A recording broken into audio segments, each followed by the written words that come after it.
O ülkesinde bakanlık görevini üstlenmiş ilk Kırım Tatar Türk'ü. Ukrayna Devlet Başkanı Zelenski'nin Müslüman ülkelerle iyi ilişkiler kurmasını sağlayan kişi. Şimdi ise çok kritik bir zamanda çok önemli bir göreve getirildi. Karar onaylandığında o Ukrayna'nın yeni savunma bakanı olacak. Karşınızda Ukrayna'nın muhtemel yeni savunma bakanı Rüstem Umerov'un profili.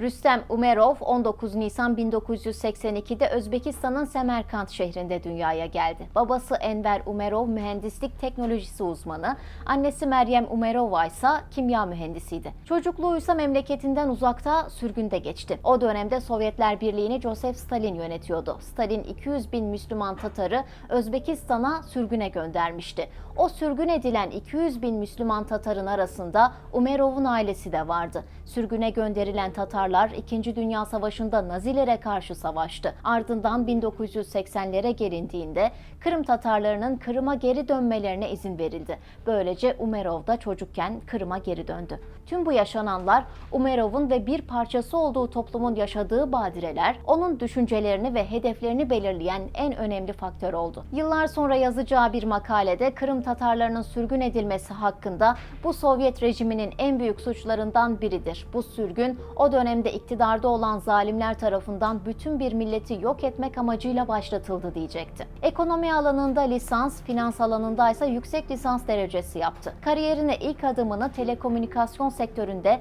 sahibi Türk olan bir şirketle attı. 2013'te ise kendi yatırım şirketi Astem'i ve Astem Vakfı'nı kurdu. Başarılı bir iş adamı olmuştu. İlerleyen yıllarda ise Amerika Birleşik Devletleri'ndeki Stanford Üniversitesi'nde Ukraynalı politikacıları, avukatları ve toplum liderlerine eğitimler vermek için bir yardım programı kurdu. Umerov uzun yıllar Kırım Tatarlarının tarihi lideri Mustafa Abdülcemil Kırımoğlu'na da danışmanlık yaptı. Aynı zamanda 2014 yılında Kırım'ın ilhakı sonrası Rusya ile müzakerelere odaklanan uluslararası bir diplomatik girişim olan Kırım Platformu'nun eş başkanıydı. Genç yaşlarından itibaren kendisini bir şekilde siyasetin içinde bulan Umerov, 2019'da Ukrayna parlamentosuna seçildi. Eylül 2022'de Avrupa yanlısı politikalarıyla dikkat çeken Holos Partisi'nden milletvekili oldu. İlerleyen dönemde ise Devlet Mülkiyet Fonu'nun başına getirilen kişi oldu. Devlet Mülkiyet Fonu, devlet varlıklarını özel yatırımcılara satan bir devlet kurumu olarak işliyordu. Ukrayna'da özelleştirme yolsuzlukla eş anlamlı hale gelmişti. Bu nedenle bulunduğu konum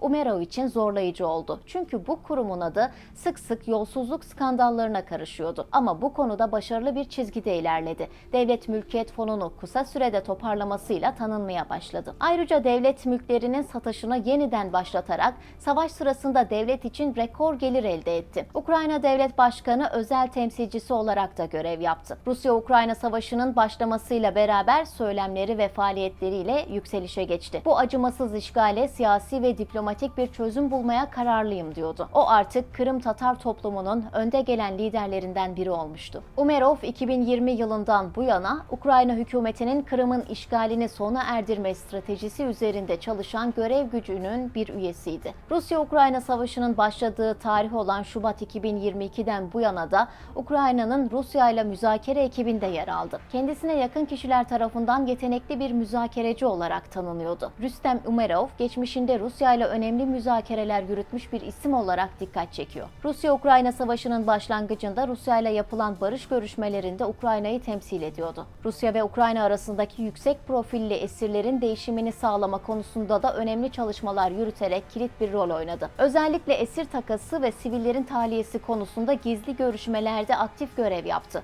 Bunun yanında Türkiye'nin de arabulucu olarak yer aldığı Ukrayna tahılının Karadeniz üzerinden güvenli bir şekilde ihraç edilmesini sağlamak için yapılan tahıl koridoru müzakerelerinde de aktif rol aldı. 2022'nin Mart ayında Rusya ve Ukrayna arasındaki barış görüşmelerine katıldı. Umerov bu görüşmeleri oldukça samimi ilişkileri olan dostu Rus milyarder Roman Abramovich ile yapıyordu. Ardından Umerov ve Abramovich'te zehirlenme belirtileri görüldüğüne dair bir iddia ortaya atıldı. İddialara göre Abramovich ve Umerov'un derileri soyuluyor ve gözleri ağrıyordu. Ama iddialar doğru değildi. Umerov da bu haberleri yalanlayarak teyit edilmemiş bilgilere inanılmaması konusunda uyarı yaptı. Rüstem Umerov'la ilgili araştırma yaparken gözüme çarpan ilk şeylerden biri Türkiye ile yürüttüğü iyi ilişkileri ilişkileri ve geniş bağlantıları oldu. Röportajlarında defalarca Türkiye'den gelen yetkilileri Ukrayna'nın müttefikleri olarak tanımlıyordu. Türk diplomatların Kırım'daki faaliyetlerini her defasında övüyordu. Umerov aynı zamanda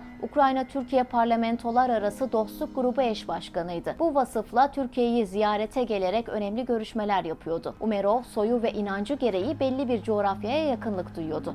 Ukrayna Devlet Başkanlığı'na bağlı olarak Ukrayna'nın Arap ve Müslüman devletlerle etkileşiminden sorumlu Danışma Konseyi Komiseri olarak görev yaptı. Açıkçası Umerov'un Ukrayna Cumhurbaşkanı Zelenski'nin İslam ülkeleriyle iyi ilişkiler kurmasında önemli bir katkısı oldu. Bu anlamda bir köprü görevi görerek önemli bir figür haline geldi. Zelenski'nin Mayıs ayında Suudi Arabistan'a yaptığı ziyarette heyetin üyesiydi. First Lady Olena Zelenskaya da Mart ayında Birleşik Arap Emirlikleri'ne yaptığı ziyarette eşlik etti. Geçtiğimiz günlerde ise Ukrayna Savunma Bakanı Oleksiy Reznikov görevden alındı. Aslında Reznikov'un görevden alınması sürpriz olmadı. Çünkü Reznikov görevden alınmadan önce verdiği bir röportajda kendisine yeni bir görev aradığını, Zelenski'den böyle bir teklif gelirse reddetmeyeceğini söylemişti. Ama Reznikov'un görevden alınmasının tek nedeni bu değil. Son dönemde Ukrayna ordusunda bazı yolsuzluk skandalları patlak vermişti. Reznikov doğrudan suçlanmasa da yardımcısı bu suçlamalar karşısında istifa etmişti. Yaşanan bu yolsuzluk suçlamaları da Reznikov'un görevden alınmasının gerekçesi olabilir. Reznikov son dönemlerde İngiltere'deki kıdemli politikacılarla iyi ilişkiler kuruyordu. İngiltere ile kurduğu iyi ilişkiler, Reznikov'un Ukrayna'nın İngiltere Büyükelçisi olarak görevlendirilebileceğinin sinyallerini veriyor. Reznikov, Rusya'nın 24 Şubat 2022'de Ukrayna'ya savaş açtığı tarihten bu yana Savunma Bakanlığı görevini yürütüyordu. Yerine kimin geleceği ise merak konusuydu. Ukrayna Devlet Başkanı Zelenski, Oleksiy Reznikov'un boş bıraktığı Savunma Bakanlığı görevine Rüstem Umerov'u atadığını açıkladı. Karar parlamento tarafından onaylandığında Rüstem Umerov, Ukrayna tarihinde bakanlık yapan ilk Kırım Tatar Türk'ü olarak tarihe geçecek. Rüstem Umerov Savunma Bakanlığı'na getirildi ama alışılmışın aksine askeri kökenli değil. Bu da kararın garip karşılanmasına neden oldu. Ama görünen o ki böyle bir kararla Ukrayna Devlet Başkanı Zelenski'nin başka planları var. Umerov'un Türkiye ile ve Batı ile güçlü bağlantıları var. Bu da aslında Zelenski'nin yeni planının bu bağlantılar üzerine kurulu olduğunun ipuçlarını veriyor. Ayrıca değinmemiz gereken bir diğer şey Ukrayna Savunma Bakanlığı'ndaki bu atamanın zamanlaması. Cumhurbaşkanı Erdoğan tahıl koridoruna ilişkin görüşmek üzere Rusya'ya ziyaret edecekken eş zamanlı olarak böyle bir gelişmenin yaşanması da dikkat çekici. Kimileri ise Umerov'un Savunma Bakanlığı'na getirilmesine müzakere masasına yaklaşıldığı şeklinde yorumladı. Parlamentoda onaylanırsa Rüstem Umerov Ukrayna'nın yeni savunma bakanı olacak. Onun döneminde neler yaşanacak? Bu savaşın seyrine nasıl etki edecek? Bu soruların cevabını zamanla göreceğiz.